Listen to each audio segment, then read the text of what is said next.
ওই সমস্ত লোকেরা কারা? এক নাম্বার হলো ইল্লাল্লাযীনা আমানু, যারা ঈমান আনে কার উপর? আরেকটু জবান ছেড়ে বলেন, কার উপর? ওয়া আমিলুস সালিহাত, যেই সমস্ত বান্দারা আমলে সালেহ করে। ইল্লাল্লাযীনা আমানু ওয়া আমিলুস সালিহাতি ওয়া তাওয়াসাউ বিল হক, যেই সমস্ত বান্দারা সবসময় সত্যের পক্ষে থাকে এবং সত্য কথা বলে, শুধু তা না, নিজে নামাজ পড়ে অন্যকে নামাজের দাওয়াত দেয়, নিজে যাকাত দেয় অন্যকে যাকাতের জন্য আদেশ করে, এই সমস্ত লোকেরাই হলো আপনার ক্ষতিগ্রস্ত অন্তর্ভুক্ত নয়। সুবহানাল্লাহ। ওয়া তাওয়াসাউ বিল হক ওয়া তাওয়াসাউ বিস সবর, এবং সত্যের উপরে তার অনড় থাকে এবং সবর করে। সুবহানাল্লাহ। এই চারটা গুণ কয়টা? এক নাম্বার ঈমান আনে, আমলে সালেহ করে এবং সত্য বলে এবং সত্য আবার ওটার উপর প্রতিষ্ঠিত থাকে। বুঝলেন এই কথা? নিজে শুধু পড়ে তা না, অন্যকেও বলে। বুঝলেন এই কথা?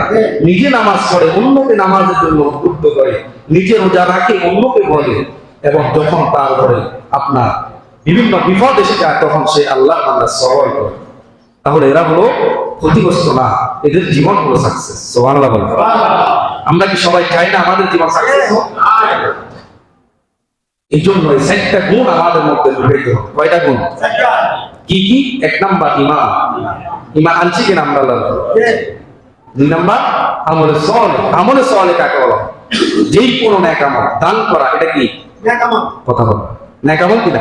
নামাজ পড়া নেক আমল, যাকাত দেওয়া নেক আমল, মানুষের সাথে হাসি দিয়ে কথা বলা এটাও নেক আমল। সুবহানাল্লাহ বলেন। অন্যকে উত্তম উপদেশ দেওয়া এটাও নেক আমল, অন্যকে রক্ত দেওয়া এটাও কি নেক আমল, অন্য রোগীকে দেখতে যাওয়া, তার দেখাশোনা করা, এগুলোও নেক আমল।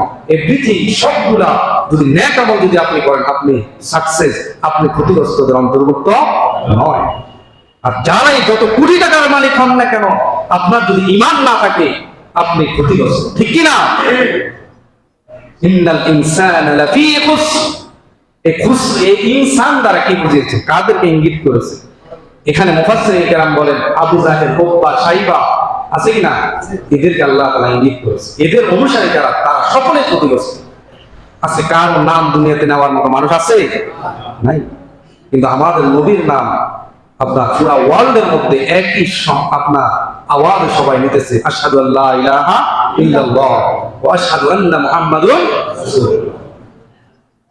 আমার নবী কিন্তু ক্ষতিগ্রস্ত নয়। যে কাফেররা বলেছে নবী ক্ষতিগ্রস্ত, আসলে তারাই ক্ষতিগ্রস্তের মধ্যে আছে। এই চারটা গুণ যদি কার মধ্যে থাকে, সেই তার জীবনটা হলো সাকসেস। এগুলা নিয়ে এক একটা নিয়ে কথা বললে আপনার অনেক সময় প্রয়োজন। শুধু এটা মনে রাখবেন যে চারটা গুণ আমাদের মধ্যে প্রবেশ করানো লাগবে। কয়টা?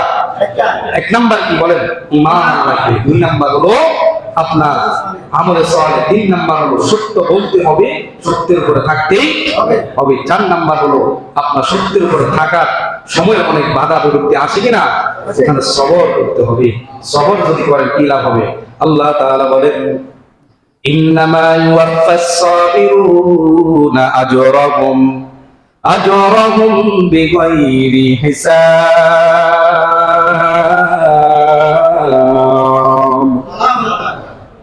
যারা সবর করে এদেরকে আল্লাহ তাআলা কিয়ামতের দিন বিনা হিসাবে জান্নাত দান করবেন। জোরে বলে সুবহানাল্লাহ।